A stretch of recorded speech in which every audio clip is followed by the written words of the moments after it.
నమస్తే. In few days పెద్ద cinema release కాబోతుంది. ఇలాంటి టైంలో టాలీవుడ్లో ఒక వివాదం నడుస్తోంది. Rental versus percentage. నిజంగా ఇది పెద్ద సినిమాని టార్గెట్ చేసుకున్న ఒక అంశమా, లేకపోతే ఇందులో న్యాయమైన పాయింట్ ఉందా? అసలు ఎగ్జిబిటర్స్ వర్షన్ ఏంటి? దీని గురించి మనతో పాటు మాట్లాడడానికి ఉన్నారు exhibitors association chairman Vijender Reddy గారు. వారితో మాట్లాడి మరిన్ని విషయాలు తెలుసుకుందాం. నమస్తే సార్. నమస్తే అమ్మా. సార్, పెద్ద సినిమాని టార్గెట్ చేస్తున్నారు అని ఫ్యాన్స్ అంటున్నారు. దీనికి మీరేం చెప్తారు? ఫ్యాన్స్ కొంత వాళ్ళ అనుకోవడం తప్పేం లేదు, అటువంటిది ఏం లేదమ్మా. ఇది యాక్చువల్గా మేము మార్చి ఆఖరి శుక్రవారం నుంచి క్లియర్ కట్గా మా తెలుగు ఫిలిం ఛాంబర్లో గిల్డ్ నిర్మాతలు కానీ అందులో సభ్యులైన నిర్మాతలు కానీ తెలియజేయడం జరిగింది.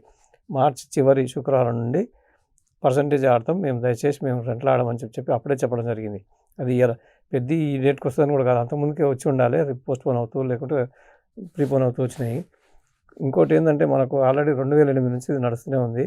మొన్న హరిహర వీరమల్లు అప్పుడు చేస్తే కూడా ఆంధ్ర ప్రాంతం నుంచి రాజకీయంగా జగన్ పార్టీ అని లేదా ఈ జనసేన అని చెప్పి వివిధ రకరకాలు చేస్తే అప్పుడు కూడా పోస్ట్పోన్ చేసినప్పుడు నిర్మాతలు హామీ ఇచ్చారు, ఒక 2-3 నెలలు మనం కూర్చొని సాల్వ్ చేద్దాం అన్నారు. అంటే సార్, ఇప్పుడు వెనక ఏం జరుగుతుందో మాకు తెలియదు. హరిహర వీరమల్లు అప్పుడు కనిపించారు మీరు, అంటే మళ్ళీ ఇప్పుడు కనిపిస్తున్నారు. మధ్యలో ఎక్కడ కూడా మీ ఫైట్ మాకు కనిపించలేదు. మధ్యలో మా ఛాంబర్లో కమిటీలు మాట్లాడుకోవడం జరుగుతుంటుంది. ఎక్కువ మా కమిటీలో ఒక నిర్ణయం ఏం చేస్తామంటే, అనవసరంగా టీవీలకు వాటికి పోకండి, ప్రెస్కి పోకండి, ఇది మనకు పరిష్కరించుకున్న విషయాలు, పబ్లిక్ అవసరం లేదు, ఫ్యాన్స్కి అవసరం లేదనే మాట చెప్తూ ఉంటుంటారు. అందువల్ల మేము ఎక్కువ బయటికి రాగానే అక్కడ ప్రతి మీటింగ్ ఎజెండాలు లెటర్స్ అన్నీ కూడా ఉన్నాయి. అది అప్పటి నుంచి కొనసాగుతుంది. ఇప్పుడు మాకు గత్యంతరం లేని పరిస్థితిలో మన మార్చి ఎండింగ్ నుంచే మేము స్టార్ట్ చేసినాం పర్సంటేజ్ కావాలని. అనుకోకుండా ఈ సినిమా ముందుకు రావడం, అంత ముందుకు సినిమాకి రావడం వల్ల అట్లా మాకు సినిమా పేరుతో సంబంధం లేదండి. ఎవరైనా సినిమా వేస్తే 60% వారిని తీసుకొని మాకు 40% ఇస్తే తప్పకుండా చేసి పెడుతున్నాం. ఇంకోటి ఏంటంటే, ఇక్కడ మా తెలంగాణ ఏరియాలో ప్రముఖంగా 5-6 ఆఫీసులు పెద్దవి ఉన్నాయి. అందులో దాదాపు 4 ఆఫీసులు Venkateswara films, Asian films, Suresh movies, Geetha films, ఇటువంటి వాళ్ళంతా ఆల్రెడీ అన్నపూర్ణ స్టూడియోస్ ఈ మధ్య వారు కూడా డిస్ట్రిబ్యూషన్ స్టాఫ్ మళ్ళీ పిక్చర్స్ చేస్తున్నారు. వాళ్ళు ఆల్రెడీ పర్సంటేజ్కి ఇస్తున్నారు. ఇట్లా పెద్ద ఇలాంటి కొన్ని సినిమాలు వేరే కొత్త ఆఫీసులకు వెళ్ళి వస్తున్నాయి. వారు కూడా పర్సంటేజ్కి ఇస్తే తప్పకుండా ఆడి పెడతాం. లేదా ఇప్పటికి కొన్ని పర్సంటేజ్లు ఇస్తున్నారు. ఆడుతున్నారు. అయితే ఇంత పెద్ద సినిమా రాలేదు, ఇదే పెద్దది రావడం వల్ల కొంత ఇంకా దీని మీద ప్రెషర్ ఎక్కువ అవుతుంది. ప్రెషర్ ఎక్కువ అవుతుందా? మీరు ప్రెషర్ ఎక్కువ తెస్తున్నారా? లేకపోతే మా పద్ధతిలో మేము ఆడతామని చెప్తున్నాం. వాళ్ళు ఇస్తే వేస్తాము, ఇవ్వకపోతే వారి ఇష్టం. వ్యాపారం కదండి, వారికి ఇష్టం, మాకు ఇష్టమైతే. ఇన్ కేస్ వాళ్ళు పర్సంటేజ్ ఇవ్వకపోతే మా సినిమా ఆ రోజు ఏ సినిమా దొరికితే ఆ సినిమా వేసుకుంటాం. ఏది దొరకకపోతే ఇప్పుడు కూడా బంద్ అవుతుంది, అప్పుడు కూడా బందే ఉంటుంది. మేము బంద్ అనే మాట అనము, పర్సంటేజ్కి ఇస్తే మాత్రం వేసి పెడతాం. అంటే రెంటల్కి పర్సంటేజ్కి మీకు వస్తున్న నష్టం ఏంటి సార్? అసలు ఏం జరుగుతుంది? రెంటల్ అనేది ఫిక్స్గా ఉంటుంది అమ్మా. ఆ రెంటల్ అనేది ఫిక్స్ కూడా ఇస్తలేరు. రెంట్ ఆర్ పర్సంటేజ్ అని అగ్రిమెంట్లో రాస్తున్నారు. సపోజ్ 40 లక్షల రూపాయలు వచ్చినప్పుడు ఉదాహరణకు 2 లక్షలు నాకు అద్దిచ్చి 30 లక్షలు వాళ్ళు తీసుకెళ్తారు. అదే 40,000 గ్రాస్ వచ్చింది అనుకోండి ఒక వారానికి, ఒక సినిమాకు చెరి 20,000 అంటారు. అక్కడ మేము విపరీతంగా దెబ్బతింటున్నాం. కాబట్టి రెంట్ ఆర్ పర్సంటేజ్ అనేది తీసేయాలి, ఓన్లీ పర్సంటేజ్ ఆడాలి. పర్సంటేజ్ మా పక్కన మల్టీప్లెక్స్లు ఇస్తున్నారు. మల్టీప్లెక్స్ కంటే కూడా మా సింగిల్ స్క్రీన్స్ గ్రాస్ ఎక్కువ వస్తుంది, నెట్ ఎక్కువ వస్తుంది. ప్రభుత్వ పన్ను పోను నెట్ కూడా మా దగ్గర ఎక్కువ వస్తుంది. మరి మల్టీప్లెక్స్ కంటే కూడా ఎక్కువ వచ్చినప్పుడు మాకు ఎందుకు ఇస్తుంది, ఎందుకు ఇబ్బంది పడతారు. మేము ఇంకోటి కూడా చెప్పినాం, మల్టీప్లెక్స్లో 50% ఇస్తారు, చెరసగం తీసుకుంటుంటారు. మేము 60% మీరు తీసుకొని మాకు 40 ఇవ్వని మేమే చెప్తున్నాం. కాదుకూడదంటే కూర్చొని ఒక 2% అటు ఇటు అన్నా కూడా మేము సుముఖంగానే ఉన్నాం. అంటే ఇన్ని రోజుల నుంచి చర్చలు జరుగుతున్నాయి. అంటే మీకు ఎలాంటి వర్షన్ వినిపిస్తూ ఉంటారు? వాళ్ళు ఏమంటారంటే కాలయాపన కొరకు గ్రేడింగ్ అంటున్నారు. అక్కడ ఇంకొక రాష్ట్రంలో ఏదో 60%, 70% 2 వారాలు ఇస్తున్నారు. ఇట్లా రకరకాలుగా చెప్తున్నారు. కానీ మెయిన్ పాయింట్ మీద రావట్లేదు. ముందు పర్సంటేజ్ అంటూ ఇస్తామని వచ్చేది. ఇప్పుడే రీసెంట్గా జస్ట్ నిన్ననే ఒక లెటర్ ప్రెసిడెంట్ సురేష్ బాబు గారు రాశారు. 3 వారాల తర్వాత 3 వారాల లోపల తెలుసుకుందాం, పర్సంటేజ్ ఆడదాం. మేము 3 వారాల టైం లేదు మాది. ఆల్రెడీ మేము జర్నీ స్టార్ట్ అయింది మాది. ఆల్రెడీ మార్చి నుంచి మేము పర్సంటేజ్ ఆడుతున్నాం.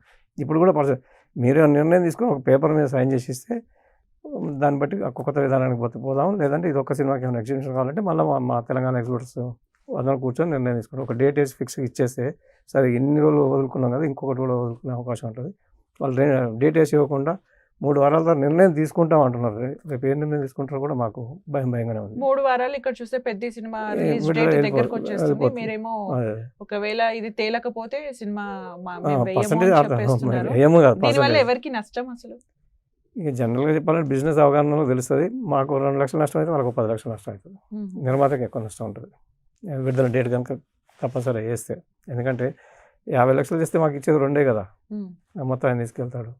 ఇప్పుడు మేము రేపు 60% అన్నాం, వారికి 6 లక్షలు వస్తే మాకు 4 లక్షలు వస్తుంది, కాబట్టి వారికి ఎక్కువ నష్టం ఉంటుంది. పర్సెంటేజ్ అంటే ఏ రకంగా సార్? ఇది ఇప్పుడు తమిళనాడులో ఉంది, మహారాష్ట్రలో ఉంది, కర్ణాటకలో ఉంది. జనరల్గా 60 నుంచి 70 మధ్యలో నడుస్తుంటుంది. పూర్వం అంతా ఎక్కువ 60 ఉండేది. మొదటి వారం 60, రెండో వారం చెరసగం, మూడో వారం మాకు 60, వాళ్ళకి 40 అట్లా ఉంటుంటుంది.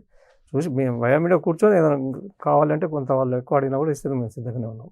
అంటే ఇప్పటికీ వేరే స్టేట్స్ లో పర్సెంటేజ్ నడుస్తుంది, మొత్తం భారతదేశం మొత్తం పర్సెంటేజ్ ఎక్సెప్ట్ తెలుగు రాష్ట్రాలు 2 తప్ప దీని గురించి ఫైట్ నడుస్తుంది. ఇంకోటి, ఇదే నిర్మాత ఇక్కడ తెలుగులో సినిమా తీస్తాడు, ఇతనే బెంగళూరులో వేసినా ఇతనే బాంబేలో వేసి పర్సెంటేజ్కి ఇస్తాడు. మనం ఓన్ టౌన్లో ఇవ్వడు. ఇప్పుడు మళ్ళీ మా పక్కన మల్టీప్లెక్స్ ఇస్తాడు, మాకు ఇవ్వడు. ఉదాహరణ మల్టీప్లెక్స్లో 1,00,00,000 కోటి రూపాయలు చేస్తే మా దగ్గర 1,15 లక్షలు వేస్తాం ఒక వారానికి. అక్కడనేమో 45,000, 4 లక్షల దాకా 45 లక్షల దాకా షేర్ ఇస్తాడు. మాకు ఒక 6-7 ఇచ్చేసి మొత్తం తీసుకెళ్తాడు. సినిమాల ముందు ఇలా వివాదాలు రావడం, సినిమా రిలీజ్ కి ముందు మళ్ళీ ఏదో మా చర్చలు సఫలమైపోయినాయని చెప్తూ ఉంటారు. అసలు ఈసారి అలాంటి సిచ్యువేషన్ చూడొచ్చా మళ్ళీ మేము? చూడాలి. ఇప్పటికైతే మేము గట్టిగానే ఉన్నాము. అది రేపు పిక్చర్ విడుదలైతే కానీ మా దాంట్లో కూడా ఎవరైనా మిస్ అయ్యే వాళ్ళు ఉంటే అప్పుడే బయటపడుతుంది. అప్పటిదాకా మేము ఇప్పుడు మాట్లాడుకుంటే మాత్రం అందరూ ఐక్యంగానే ఉన్నాము. అంటే మీరు ఇప్పుడు డెడ్ లైన్ ఒకటి ఇచ్చారు కదా, ఇప్పుడు పెద్దికి ముందే అని చెప్పి ఒక డెడ్ లైన్ అయితే ఇవ్వడం జరిగింది. పెద్దికి ముందు కనుక మాకు ఒక పద్ధతి, ఇక పెద్ద తర్వాత వచ్చే సినిమాలంతా ఈ పద్ధతి ఆడతామని సైన్ చేసి ఇస్తే పెద్దని కొద్దిగా మనం ఎంకబుల్గా చేసుకొని చేద్దాం.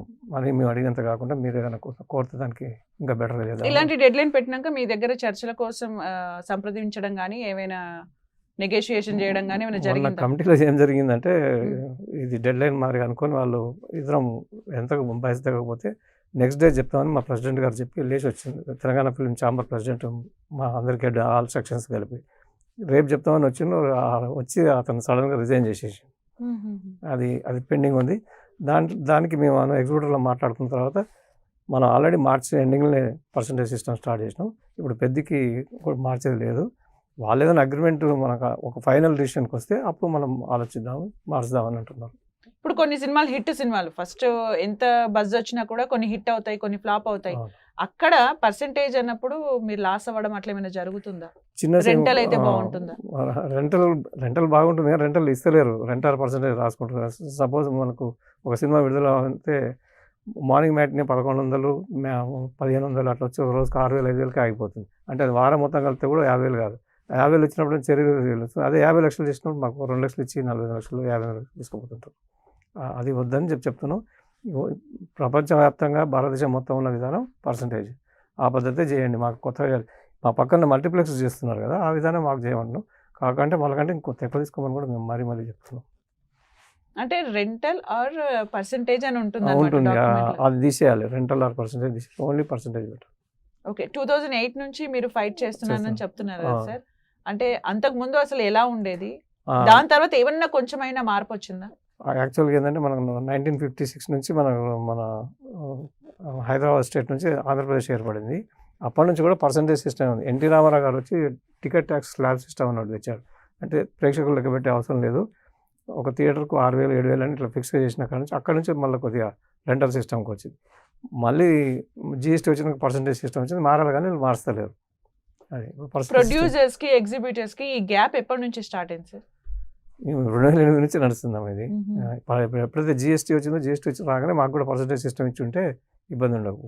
ఓకే, ఈ వివాదం ఇండస్ట్రీ పైన ఫ్యూచర్లో ఎలాంటి ఎఫెక్ట్ చూపిస్తుంది అనుకుంటున్నారు మీరు? ఏం చూపించదండి ఇప్పుడు, ఎందుకంటే విదేశాల్లో కానీ మన ఆల్రెడీ హిందీ, బాలీవుడ్లో ఆల్రెడీ డిసైడ్ చేసుకున్నారు. ఇప్పుడు ఉదాహరణకు ఒక హీరోకి 300 కోట్ల 200 కోట్ల ఇస్తున్నారని వాళ్ళే చెప్తుంటారు. అట్లా ఇవ్వకుండా 20% ముందు ఇచ్చి సినిమా ప్రొడక్షన్ అయిపోయిన తర్వాత ప్రేక్షకుల టికెట్లు ఎంత వస్తుంటుందో వాళ్ళ పర్సెంటేజ్ వాళ్ళకి పోతుంది, మా పర్సెంటేజ్ మాకు వస్తుంది, నిర్మాత పర్సెంటేజ్. ఇక్కడ మీరు ఫైట్ చేస్తున్నారు కదా సార్, ఇప్పుడు మీరు చెప్తున్నట్టు బాలీవుడ్ లో తమిళ ఇండస్ట్రీ వాళ్ళు కూడా ఫైట్ చేస్తే వచ్చింది ఇది. వాళ్ళు చేసుకోవాలి, నిర్మాతలు చేయాలి, హీరోలను అడగాలి. సార్ మేము 100 కోట్లు 200 కోట్లు ఇవ్వలేము, 10-20% ఇస్తాము, ప్రేక్షకులు ఇచ్చిందని షేర్ చేసుకుందామంటే వాళ్ళు కూడా నష్టపోయే అవకాశాలు తక్కువ ఉంటాయి. ఇప్పుడు సేమ్ హీరోది ఒక సినిమా 30 కోట్లు చేస్తుంది, అదే హీరోది 300 కోట్లు కూడా చేస్తుంది. పిక్చర్ బాగుంటే ఎక్కువ వస్తుంది, లేకపోతే తక్కువ వస్తుంది. ఆ 30 కోట్లు వచ్చినప్పుడు అతను కొంత తక్కువ ఆదాయం వస్తుంది, హీరోకు 300 కోట్లు వచ్చినప్పుడు ఎక్కువ వస్తుంది అతనికి ఆదాయం. కాబట్టి ఆ పర్సంటేజ్ పెట్టుకుంటే ఎవరికి నష్టం లేదు, ప్రేక్షకుడు ఇచ్చిందని షేర్ చేసుకున్నాం అందరం. అయితే అదే సార్, ఇప్పుడు నేను ఏమంటున్నా అంటే బాలీవుడ్ లో పర్సంటేజ్ ఉందని చెప్తున్నారు, వేరే ఇండస్ట్రీస్ లో కూడా ఉందని. వాళ్ళు ఫైట్ చేసి తెచ్చుకున్నారా, అక్కడ ఏం జరిగింది? అనుభవం ప్రకారం చూసి ఆలోచించి ప్రపంచంలో ఏమంటారు అది ఫారెన్ కంట్రీస్లో ఇంగ్లీష్ వర్షన్స్ ఉన్నారు కదా, వాళ్ళకి ఆ పద్ధతి ఉంది కాబట్టి ఆ పద్ధతి వీళ్ళు అడాప్ట్ చేసుకున్నారు. హిందీ వాళ్ళని చూసి మన వాళ్ళు కూడా అడాప్ట్ చేసుకుంటే సంతోషం. ఇప్పుడు ఈ వివాదం వల్ల పెద్ద థియేటర్స్ పైన ఎఫెక్ట్ అయ్యే ఛాన్స్ ఉందా? స్క్రీన్స్ కౌంట్ తగ్గే ఛాన్స్ ఉందా? అది మరి వాళ్ళు నిర్ణయం తీసుకోవాలి, తప్పకుండా తగ్గుతుంది. పర్సెంటేజ్ ఇవ్వకపోతే మాత్రం తగ్గుతుంది. ఓపెనింగ్ డే కలెక్షన్స్ కూడా ఆటోమేటిక్గా 200 థియేటర్లు పడే 150 థియేటర్లు పడదు అనుకో, తగ్గిపోతుంది కదా. ఇప్పుడు టికెట్స్ ప్రైసెస్ పెంచుతూ ఉంటారు, దానికి సంబంధించి కూడా మీరు ఏమన్నారు, ఇప్పుడు మేము అసలు పెంచము అని. తెలంగాణలో పెంచుతలేరు, ఆపారు ఆల్మోస్ట్. మన సీఎం గారు ఆల్రెడీ అసెంబ్లీలో ప్రకటించిండు. ఆ తర్వాత ఎవరిదో ఒక ఒత్తిడిలో ఒక సినిమాకి పెంచిండ్రు. ఇప్పుడు మేము ఆల్రెడీ మా తెలంగాణ ఛాంబర్ నుంచి ప్లస్ మా ఎగ్జిబిటర్ నుంచి కూడా సీఎం గారికి మాకు రేట్లు పెంచకండి, ఉన్న రేట్లు చాలా ఎక్కువగా ఉన్నాయి చాలా అని చెప్పి. అంటే ప్రేక్షకుల్ని థియేటర్స్ కి తీసుకొచ్చే ప్రయత్నమా ఇది? ఇక అంతే మరి, ప్రతి సినిమాకి టికెట్ రేట్ మారుతుంటే కన్ఫ్యూజ్ అవుతున్నారు ప్రేక్షకులు కూడా. ఈరోజు 300 ఉందా, 150 ఉందా, 100 ఉందా కూడా తెలుస్తలేదు. అందుకనే ఫిక్స్డ్ టికెట్ రేట్ ఉంటే ప్రేక్షకులు మేమేమంటారంటే, సినిమా హిట్ అయితే 1,00,000 మంది చూసేవాళ్ళు 10 లక్షల మంది చూడాలి, అట్లా ఆదాయం రావాలి. కానీ షోలే కానీ లవకుశ కానీ ఏమైనా కూడా అట్లా అడిగి రావడం కానీ అట్లా వచ్చినాయి.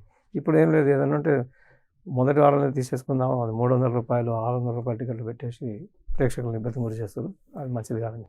ఇక రేట్స్ పెంచము అని మీరు చెప్తున్నారు కదా, దాని వెనక ఉన్న లాజిక్ ఏంటి అసలు? ఇదే ప్రేక్షకులు థియేటర్ రావట్లేరు. వాళ్ళు ఏమనుకుంటారంటే, ఇప్పుడు మా దగ్గర 300 తీసుకుంటే ఒక 300 హాట్‌స్టార్, హిట్‌స్టార్ ఇయర్ మొత్తం వస్తుంది వాళ్ళకు. ఇటువంటి కూడా చూస్తుంటారు. మేము తినుబండారాలు కూడా తగ్గించాలనుకుంటున్నాం. ప్లస్ ఇది కూడా టికెట్ రేట్లు కూడా ప్రేక్షకులకు ఫేవర్ గానా లేకపోతే బిజినెస్ స్ట్రాటజీ సార్? ప్రేక్షకులకు ఫేవర్గా, ప్రేక్షకులు ఎక్కువ వస్తున్నాయి కదా థియేటర్లు కూడా నడిచేది, వారికి కూడా మంచిది అవుతుంది. ఇప్పుడు బల్గన్ సినిమాకు 100 రూపాయలు 110 రూపాయలు పెట్టి అమ్మాము, విపరీతమైన షేర్స్ వచ్చినాయి. అట్లా ప్రేక్షకులకు సినిమా నచ్చి. What about snacks sir? అంటే పాప్కార్న్ సినిమాని తినేస్తున్నారు. మల్టీప్లెక్స్ మీద మేము ఆల్రెడీ 70% అంటే 30-40% లెస్లోనే ఉన్నాం. ఇంకా కూడా తగ్గాలని మేము అనుకుంటున్నాం, వీలైన కాడ తగ్గిద్దామని. అంటే ఇమీడియట్ గా రేపు పర్సంటేజ్ నెక్స్ట్ డే నుంచి మేము కూడా వారికి కూడా చూపించాలి కదా, మేము మా వంతు మేము కూడా ఈ పని చేసినాం అని చెప్పి. అయితే టికెట్లు ఎంత కట్ అవుతున్నాయి అనే దానిపైన ఒక ట్రాకింగ్ లేదు అనేది నిర్మాతల నుంచి వస్తున్న ఒక వర్షన్, దానికి మీరు ఏం చెప్తారు? మా దగ్గర ట్రేడ్ పద్ధతి ప్రకారం నిర్మాత గారు డిస్ట్రిబ్యూటర్ సినిమా అంటారు. డిస్ట్రిబ్యూటర్ గారు మా థియేటర్కు వారి తరఫున ఒక వ్యక్తిని పంపిస్తాడు. ఆ వ్యక్తి చెక్ చేస్తుంటాడు, మా మేనేజర్ కూడా చెక్ చేస్తాడు. ఇప్పుడు నేను దాదాపు 40 ఏళ్ళ నుంచి ఫీల్డ్లో ఉన్నా. నా థియేటర్లో ఒకసారి ఫ్రాడ్ జరిగిందని తెలిస్తే ఆ మచ్చ పడితే నాకు మన ఫర్దర్ పిక్చర్ దొరకదు. అట్లా ఎక్కువ మంది ఫిక్స్ అయిన వాళ్ళు అయితే ఆ పని చేయరు. ఇప్పుడు ఏదో కొత్త సిస్టమ్ వచ్చింది, రన్ ట్రాక్ అని చెప్పి యూఎఫ్ఓ వాళ్ళు తెచ్చారు. అదేదో కెమెరా పెట్టుకుంటే ఆడియన్స్ లోపల ఉన్న వాళ్ళు లేడీస్ ఎంతమంది ఉన్నారు, జెంట్స్ ఎంతమంది ఉన్నారు రికార్డ్ చేసి చెప్పగలుగుతారు. కాబట్టి అది పెట్టండి, సంతోషంగా మేము స్వాగతిస్తున్నాం. సార్, ఒక సగటు ప్రేక్షకుడికి అర్థమయ్యేలా చెప్పండి, రెంటల్ మోడల్, పర్సంటేజ్ మోడల్ అసలు అదేంటి, ఎందుకు ఈ వివాదం అనేది సింపుల్ ఎగ్జాంపుల్గా చెప్పండి. రెంటల్ సిస్టంలో పెద్ద సినిమాలకు ఎక్కువ షేర్ వస్తుందండి, అత్యధికంగా వస్తుంది షేరు. చిన్న సినిమాలో లాస్ అవుతారు, చాలా తక్కువ వస్తుంది. వాళ్ళు రెంట్ ఇవ్వలేక మళ్ళీ అది చిన్న సినిమా కాగానే పర్సంటేజ్ అంటారు. మీకు ఇప్పుడు చెప్పిన ఎగ్జాంపుల్ 1,00,000 వస్తే చెరసగం అంటారు, 10 లక్షలు వస్తే 9 లక్షలు మాకు అంటారు. 10 లక్షలు వచ్చిన సినిమా రెంట్ అంటాడు, 1 లక్ష వచ్చిన పర్సంటేజ్ అంటాడు. ఈ వివాదంతో మాకు నష్టాలు ఎక్కువ జరిగినాయి. పర్సంటేజ్ సిస్టమ్ పెడితే ప్రేక్షకులు ఇచ్చిన దాంతో అందరం షేర్ చేసుకుంటాం, ఎవరికి ఇబ్బంది ఉండదు. రెంట్ పెడితే కొన్నిసార్లు ప్రొడ్యూసర్కి నష్టం జరుగుతుంది, రెంట్ పెడితే ఎక్కువ లాభం వచ్చిన సినిమాకి మాకు రాకపోయాని మేము బాధపడుతుంటాం. సార్, ఈ మొత్తం వివాదంలో డిస్ట్రిబ్యూటర్స్ ఏ సైడ్ తీసుకుంటున్నారు? డిస్ట్రిబ్యూటర్స్ ప్రొడ్యూసర్స్ ఒక సైడ్ ఉంటారండి. మ్యాక్సిమం డిస్ట్రిబ్యూటర్ అనే పదం పోయింది, ఇప్పుడు అంతా బయర్స్ అయ్యారు. బయర్స్ అనాల్సి వస్తుంది వాళ్ళండి. ఎందుకంటే పూర్వం డిస్ట్రిబ్యూషన్ అంటే ఒక సినిమా 10 కోట్లు చేస్తే వాళ్ళకి 5%, 3% కమిషన్ ఇచ్చేవాళ్ళు. ఇప్పుడు అట్లా కాదు, 10 కోట్ల సినిమాని ముందే 8 కోట్లు నాన్ రిఫండబుల్ అడ్వాన్స్ అనో లేకుంటే ఒక బేరం ఆడి తీసుకుంటాడు. అంతకంటే ఎక్కువ వచ్చినప్పుడు మళ్ళీ వారికి సగం వీరికి సగం ఏదో పెట్టుకుంటారు వాళ్ళు. ఎక్కువ ఇప్పుడు డిస్ట్రిబ్యూషన్ సిస్టమ్ పోయింది, ఓన్లీ బయింగ్ సిస్టమ్ ఉంది. ఈ క్లాష్ వల్ల భవిష్యత్తులో డీల్స్ ఎలా మారబోతున్నాయి అనుకోవచ్చు? పర్సంటేజ్ సిస్టమ్ వస్తే ఇంకా 4 కాలాల పాటు థియేటర్లు బంద్ కాకుండా ఆగుతాయి, కొంత బెటర్ అవుతుంది ప్రేక్షకులందరికీ కూడా. మాకు సింగిల్ థియేటర్లో వచ్చిన ఆనందం మల్టీప్లెక్స్లో రాదు. ఫ్యాన్స్ కానీ కొబ్బరికాయలు కొట్టడం, పూలు విసిరేయటం, టపాసులు కాల్చడం, ఇట్లాంటివన్నీ కూడా సింగిల్ థియేటర్లోనే బాగా ఎంజాయ్మెంట్ ఉంటుంది. సింగిల్ థియేటర్ ఏంటంటే 800 నుంచి 1200 దాకా సీట్లు ఉంటాయి, ప్రేక్షకులు ఎక్కువ మంది ఉంటారు, అల్లరి అది ఇది ఆహ్లాదంగా ఉంటుంది. ఈ మల్టీప్లెక్స్లో 150 నుంచి 250 సీట్లు ఉంటాయి, వాళ్ళంతా కూడా పాష్ క్లాస్ ఉండి కామెడీ వచ్చినా పెద్దగా నవ్వరు, మంచి డైలాగ్ వచ్చినా అరవరు. ఇక్కడైతే అన్ని రకాల హ్యాపీగా ఉంటుంది సినిమా చూస్తుంటే. ఇప్పుడు 3 వారాలు వాళ్ళు టైం ఇచ్చారు, ఇప్పటికీ పెద్దలు ఎవరు కూడా రెస్పాండ్ అయిన దాఖలాలు లేవు. ఇప్పుడు మన నిన్ననే టీవీ ద్వారా మెసేజ్ పోయి ఉంటుంది, ఇవాళ సండే అయింది కదా, రేపు ఉదయం చెప్తారని అనుకుంటున్నాం. మరి ఏం చెప్తారు? మళ్ళీ చర్చల ద్వారా పిలిస్తే పోతాం చర్చలకు. కానీ ఈసారి మాత్రం కంపల్సరీ మీరు రిటర్న్ కావాలని. చర్చలలో వాళ్ళు ఇచ్చింది మళ్ళీ మా తెలంగాణ అసోసియేషన్లో చూపించి అందరం ఓకే అనుకుంటే ఓకే. ఓకే. చాలా మంది కూడా అంటున్నారు మెగాస్టార్ చిరంజీవి మధ్యవర్తిగా ఉంటే ఈ సమస్యకు పరిష్కారం దొరుకుతుంది, ఆయన రెస్పాండ్ అవ్వాలి అని. మీరేమంటారు? మేము కూడా అదే కోరుకుంటున్నాం. మన మా మా సెక్రటరీ గారు కూడా అదే కోరిండు. చిరంజీవి గారు కనుక పిలిస్తే మేము 5 పోతాం. మా ఇబ్బందులు మా పద్ధతులన్నీ చూపిస్తాం. వారు ఒకవేళ ఏదైనా ఒక మంచి డిసిషన్ తీసుకుంటే దానికి కట్టుబడి ఉంటాం. ఇందులో వేరే నిర్మాతలు కానీ, అలాగే పెద్ద పెద్ద హీరోలు కానీ ఈ ఇష్యూలో ఏమైనా పాత్ర పోషిస్తున్నారా సార్? డెఫినెట్గా వాళ్ళకి కొంత వ్యాపారం తగ్గుతుంది కదా. ఇదివరకు 10 కోట్లు వచ్చేవారు రేపు 9 కోట్లు వచ్చే అవకాశం ఉంటుంది. అందుకని వాళ్ళ లాభం వాళ్ళు చూసుకుంటారు, మా లాభం మేము చూసుకుంటాం. పరిష్కారం దొరుకుతుందనే నమ్మకం ఉందా సార్? దొరుకుతుంది. ఎందుకంటే ప్రపంచవ్యాప్తంగా నడుస్తుంది, భారతదేశ వ్యాప్తంగా నడుస్తుంది, పక్క రాష్ట్రాలు నడుస్తుంది కాబట్టి ఈ రోజు కాకపోతే రేపు ఎప్పుడైనా రావాలి. ఆల్రెడీ ఇప్పుడు ఇచ్చిన మా ప్రెసిడెంట్ గారు ఇచ్చిన లెటర్లో పర్సెంటేజ్ ఆడతాము, కానీ విధి విధానాలకు టైం కావాలని అడుగుతారు. ఆ విధి విధానాలకు అంత టైం అవసరం లేదు. పక్క రాష్ట్రాలు ఉన్నది, పక్కన మల్టీప్లెక్స్లో ఉంది, చూసి గంటలు రాయొచ్చు అని మేము అంటున్నాం. దానికి 3 వారాలు ఎందుకని మా వాదన. ఏదో గ్రేడింగ్ అంటారు. గ్రేడింగ్ ఏంటంటే ఉదాహరణకు ఎక్స్‌రోడ్‌లో ఒక థియేటర్లో 10 లక్షలు వస్తే ఒక థియేటర్లో 6 వస్తుంది. ఆ 10 వచ్చినాక 10 తిరిగేయాలి, 6 వచ్చినాక 6 తిరిగేయాలి. కానీ గ్రేడింగ్ అనేది ప్రేక్షకుడు చేస్తాడు, మనం చేయాల్సిన అవసరం లేదు. ఓకే. ఇలాంటి వివాదాలు మళ్ళీ రాకుండా ఉండాలంటే ఏం చేయాలి? పర్సంటేజ్ సిస్టమ్ అనేది ఇక రాదండి. వివాదం రాదు. మా మా మా ఎక్స్‌రోడ్ తరఫు నుంచి రాదు. ఎందుకంటే ప్రేక్షకుడు ఇచ్చిన దాంట్లో షేర్ చేసుకుంటున్నాం కాబట్టి వారిని ఇబ్బంది పెట్టలేదు, మేము ఇబ్బంది పడేది లేదు. అంటే పర్సెంటేజ్ దాంట్లో ఎగ్జిబిటర్స్కి అసలు ఏ పరిస్థితుల్లో కూడా లాస్ అయ్యే ఛాన్స్ ఉండదా? ఉంటుంది డెఫినెట్. ఇప్పుడు వ్యాపారం నిర్మాత గారు 10 కోట్లు పెట్టి సినిమా తీస్తే ప్రేక్షకులు నచ్చలేదు అనుకోండి, 2 కోట్లు వస్తుంది. అప్పుడు మాకు కూడా 20% వస్తుంది. పుష్పాలకు అయింది అనుకోండి, అప్పుడు మాకు 2 రెట్లు 3 రెట్లు ఎక్కువ వస్తుంది. నెక్స్ట్ ఒక 2 సినిమాలు పోయినా తట్టుకోగలుగుతాం.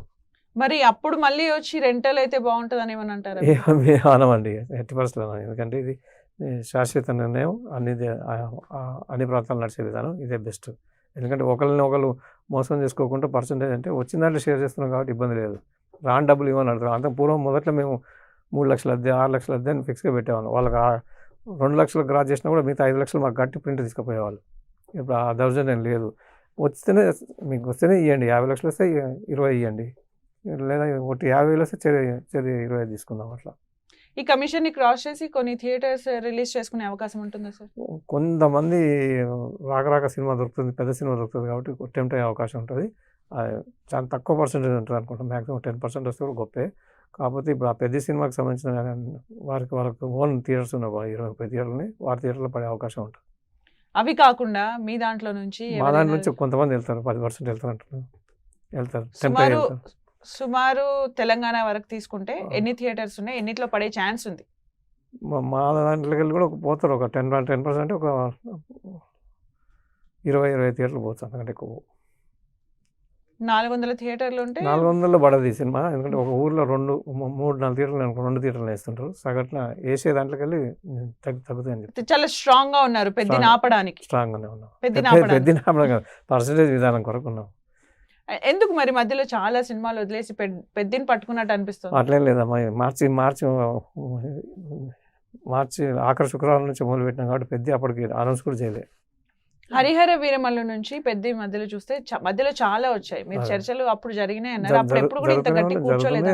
యాక్చువల్గా ఏంటంటే ఎక్కువ శాతం సినిమాలు పర్సంటేజ్ వెళ్ళిపోయినాయి. ఒక రాజా సాబ్ అటువంటి సినిమాలు అంటే కొన్ని పర్సంటేజ్ కి కొన్ని ఓకే చేస్తున్నాయి. చిన్న సినిమాలు పర్సంటేజ్ కి ఆడుతుంటారు వాళ్ళు, ఆడుతుంటారు. కానీ ఏదైనా మళ్ళీ బల్గం లెక్కనో కోర్టు లెక్క హిట్ అయినప్పుడు వెంటనే రెంట్కి మారుస్తారు. అట్లా మార్చేస్తారు. మన అందులో అగ్రిమెంట్లో అదే ఉంటుంది కదా. అయితే ఇప్పుడు ఇర్రెస్పెక్టివ్ ఆఫ్ ద బడ్జెట్ మీరు అన్నిటికీ పర్సంటేజ్ కావాలంటున్నారు. చిన్న సినిమాలకు సగం, పెద్ద సినిమాలకు వారికి ఇంకా 10% ఎక్కువ ఇస్తాం. అయితే ఇప్పటి వరకు కూడా మీరు చెప్తున్న దాని ప్రకారం చూస్తే అగ్రిమెంట్ చూసే కదా ఏదైనా సినిమా తీసుకోవడం కానీ అవన్నీ. మరి దాన్ని లాస్ లాగా మీరు ఎందుకు అనుకుంటున్నారు? లాస్ అని కాదు, ఇప్పుడు ఏమంటారు, కంపల్సరీ చేసి కూర్చున్నారు దాన్ని. ఇప్పుడు మాకు ఇప్పుడు మేము అందరం ఒకటైనాం కాబట్టి, సంఘం ఒకటే, సంఘం నిర్ణయాన్ని కట్టుబడి ఉన్నాం కాబట్టి ఈ అవకాశం ఉంది. అదే ఇండివిజువల్ ఓనర్స్ పోయినా అనుకోండి, నేను 50% ఇస్తా, మా పక్క ఆయన 50% ఇస్తాను, లేదా ఆయన రెంట్ 1,00,000 అంటే నేను 1,20,000 అంట, రకరకాలుగా ఉంటుంది. వ్యాపారం కాబట్టి ఎవరి వాళ్ళు వేరే వేరే. ఇప్పుడు సంఘం నిర్ణయం తీసుకొని సంఘం నిర్ణయం కట్టుబడి ఉంటామని అనుకున్నాం కాబట్టి కొంచెం బెటర్గా ఉంది. ఇప్పుడు పర్సంటేజ్ అనేది ఎగ్జిబ్యూటర్స్ ఫేవర్గా జరుగుతుందా, లేకపోతే అందరికీ సమానంగా జరుగుతుందా? ఎగ్జిబ్యూటర్ అంటే నిన్నటి దాకా వచ్చిన ఆదాయం కంటే ఎగ్జిబ్యూటర్ పెరుగుతుంది పర్సంటేజ్ వస్తే. ప్రొడ్యూసర్ కానీ డిస్ట్రిబ్యూటర్ కానీ కొంత తగ్గుద్ది. తగ్గించుకోవాలి. వాళ్ళు కూడా హీరోల దగ్గర కానీ ప్రొడక్షన్ కానీ ప్లాన్ చేసుకోవాలి. వాళ్ళు 300 కోట్లు 200 కోట్లు ఇచ్చేవాళ్ళు 50 తగ్గించుకొని చేసుకుంటే అంత వాళ్ళకు కూడా పర్సంటేజ్ పెడితే వెరీ హ్యాపీ, ఎవరికి నష్టాలు ఉండవు. డైరెక్టర్ హీరోకు మరి ప్రేక్షకులు ఫ్యాన్స్ కోపానికి మీరు ఏం కోప్పడరు. వాళ్ళ కొరకే మేము చేసేది కూడా. మా థియేటర్లు ఇంకా ఎక్కువ కాలం ఉండాలి, వాళ్ళ ఫ్యాన్స్ బాగా ఎంజాయ్ చేయాలంటే సింగిల్ స్క్రీన్స్ బతకాలి. కానీ వాళ్ళకి ఎక్కువ థియేటర్స్ లో రిలీజ్ చేస్తేనే హ్యాపీగా హ్యాపీ మరి అది జరగకుండా చేస్తారు కదా, 20% పెట్టి. మీరు చేస్తున్నారు అనుకుంటారు. లేదు, ప్రతి నెలకు 2 థియేటర్లు ఎందుకు మూస్తామండి? లాభం ఉంటే. లాభం రాకుండా చేసేది ఎవరు? నిర్మాత. వాళ్ళు మాకు లాభం వచ్చేటట్టు చేస్తే థియేటర్లు అట్లే ఉంటే ఇంకా రెన్యువేట్ చేస్తాం, బాగా చేస్తాం. వాళ్ళే మాకు క్షీణిస్తూ పోతుంటే థియేటర్లు బంద్ చేస్తూ పోతున్నాం. ఓకే, మొత్తానికి పెద్ద రిలీజ్ కి ముందు మీరు అనుకున్నది సాల్వ్ అవుతుందని అనుకుంటున్నారా? 99% సాల్వ్ అయిద్దమ్మా. డెఫినెట్గా లెటర్ ఇవ్వాలి అంతే. ఈ పద్ధతిలో ఆడతామని చెప్పి లెటర్ ఇచ్చేస్తే పెద్దని మీడియా చేసుకోవచ్చు. పెద్ద సాల్వ్ కాకపోతే మాత్రం వేయరు. వేయం కదా, పర్సంటేజ్ వేస్తాం. అదే పర్సెంటేజ్ Percentage కనుక ఇస్తాం. అవ్వకపోతే మాత్రం ఇక వేయరు. వాళ్ళు ఇవ్వకపోతే మేము వేయం. ఇది ఇప్పటి నుంచి నెక్స్ట్ మూవీస్ అన్నిటికీ కూడా వర్తిస్తుంది. ఆల్రెడీ మార్చి ఎండింగ్ నుంచి స్టార్ట్ అయింది. అది అట్నే కంటిన్యూ అవుతుంది. మన జెట్లీ సినిమా మాకు మా అన్ని థియేటర్లు వేయలేదు. వారి థియేటర్లో కొన్ని థియేటర్లు వేసుకున్నాడు, అక్కడికి తృప్తి పడ్డాడు. మల్టీప్లెక్స్ ఉన్నాయి కదా, అక్కడ కూడా వేసుకుంటారు వాళ్ళు. టికెట్ ప్రైజెస్ పెంచినా కూడా మీరు పెంచారు. యాక్చువల్గా మాకు ఏంటంటే చట్టం ఏం చెప్తుంటే బీఫామ్ హోల్డర్గా థియేటర్ యజమాని సైన్ చేస్తేనే రేట్లు పెంచాలి, టికెట్ రేట్లు. అది మాకు డిస్ట్రిక్ట్స్ పోతే కలెక్టర్ గారు, హైదరాబాద్కి వస్తే పోలీస్ సిపి గారు ఉంటారు, కమిషనర్ గారు ఉంటారు. వీళ్ళు ఏం చేస్తున్నారు, డైరెక్ట్ సెక్రటరీ నుంచి తెస్తున్నారు. ప్రభుత్వాన్ని సీఎం గారినో లేకుంటే సినిమాటోగ్రఫీ మినిస్టర్ గారినో ఒత్తిడి చేసుకొని తెచ్చుకున్నాం. అటువంటిప్పుడు మాకు గత్యంతరమైన పరిస్థితి అవుతుంది. ఇప్పుడు సీఎం గారు ఆల్రెడీ ప్రకటించింది ఇవ్వను అని చెప్పి. ఇవ్వకపోవచ్చు అని అనుకుంటాం. అయినా మేము కూడా లెటర్స్ రాసినాం ఆల్రెడీ. మన exhibitor association, Telangana film chamber కూడా ఏమని రాశారు సార్? మాకు టికెట్ రేట్స్ పెంచకండి, ఇప్పుడు ఉన్నాయి చాలు అని చెప్పి మీరు చెప్పారు. చెప్పాం. 2 స్టేట్స్, 2 స్టేట్స్ కాదు, 2 తెలంగాణ ఛాంబర్స్. అదే థియేటర్ యజమానుల సంఘం, ఓకే, ఎంటైర్ ఫిల్మ్ ఛాంబర్, అయితే తెలంగాణ ఛాంబర్ కి. ఓకే ఓకే ఓకే సార్, చూద్దాం ఏమవుతుందో చూద్దాం. మేము కూడా చూస్తున్నాం, సినిమా రిలీజ్ అవ్వాలని, మీరు అనుకున్నది కూడా సాల్వ్ అవ్వాలని. మొత్తానికైతే ప్రేక్షకులకు మంచి సినిమాలు అందించాలని కోరుకుంటున్నాం. Thank you sir. చూద్దాం మరి పెద్ద మూవీకి ముందు పర్సంటేజ్ పైన ఏదైనా క్లారిటీ వస్తుందా? పెద్దవాళ్ళు ఎవరైనా ఇన్వాల్వ్ అయ్యి దీన్ని సాల్వ్ చేస్తారా?